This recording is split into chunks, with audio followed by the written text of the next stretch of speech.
Hello, Fantasticos. Let's talk about finding and citing visuals.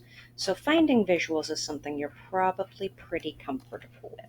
Remember, I was doing some research on bread baking, and a lot of my stuff focused on yeast for bread. There we go. Remember, you can just type your search in the top box that's called the Omni box, and then it's going to give me some results. And I will want to click on images. Now, there's a couple of things you can do with images.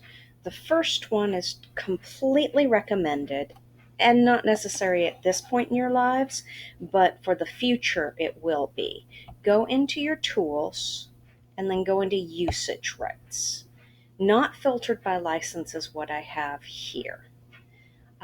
That means that there are some images here, probably a great many images here, that are copyrighted. Somebody took and it's their work and they don't want other people particularly using it. If you want to be very good about using images on the web, as a student, probably the best one is labeled for non-commercial reuse with modification. That will get you the most that are available to you as a student. So I just click on that and notice that what's available changes.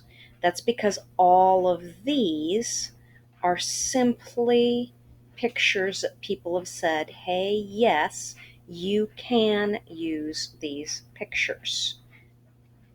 In most cases, though, they have a provision that says that you need to say where this comes from. So if I take this picture here, I can tap on it to open up a bigger version. And I want to do that. If I copy right from this thumbnail, it's called a thumbnail because they originally were about the size of your thumbnail. If I copy from this thumbnail, I'm going to get much smaller and less good quality image. So once I've opened this up, I can either right click if you're on a PC or two finger tap if you're on a Mac that you haven't switched to right click or a Chromebook, and you'll bring up this window.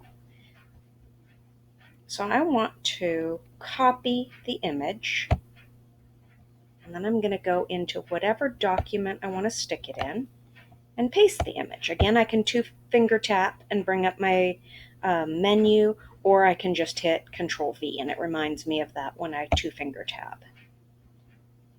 So that's going to bring in the image. And there's something I need to do before I go back and get rid of this set of images, and that is I need to copy the citation. The citation says where this image came from. Fortunately, it's really easy. Two finger tap again, and then what you want to do is copy image address. Now when I go back in here, I can stick the image address right here under my picture, or I can put it in my references section. And if I just hit space after that to make that come up. So this is the citation. Let me write that word for you. Citation for the image. And when I'm putting the citation in some place, it said that I'm citing it. Now, a couple of hints about manipulating pictures. If I just start dragging a picture around, let's say I want it to be a little smaller, I can change the aspect ratio, and that looks really funky and isn't quite right. If you want to keep yourself from doing that, make sure you always resize a picture from the corner, which will keep the aspect ratio. In other words, it will be in the same ratio to the original size, so you won't get a strange looking picture. Just like we did in math class, we'd be in this case, multiplying by the same fraction on all the sides. The computer fortunately does this all for us in automatically.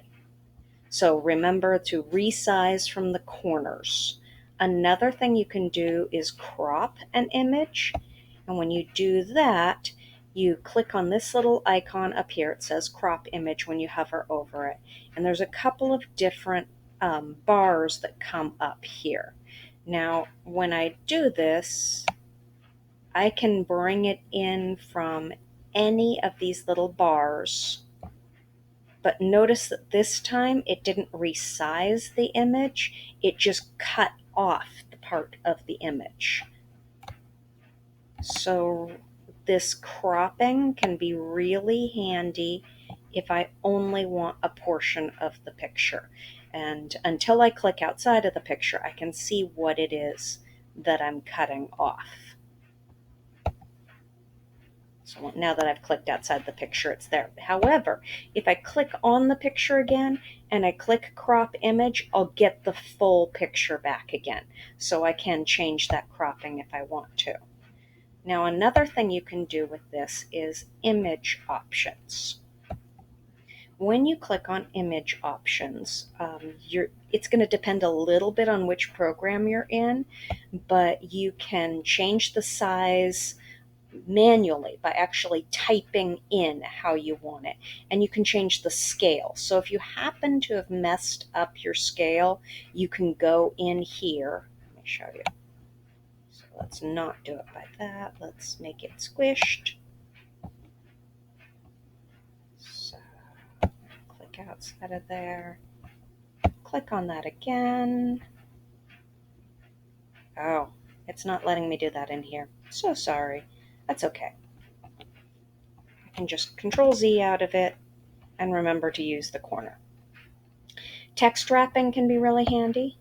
That says whether the text goes inline or whether it's around it. If I change this to wrap text, then in many cases the text will come up by it. I can also break text, which is kind of handy if you're trying to do a layout. These are mostly found in a documents one, but similar options are found in slideshows. Play around with it. One of the advantages of having the citation is that you can always go back and re-grab the original picture if you mess it up. So you can play around with recoloring. There's all sorts of options usually given to you for pictures.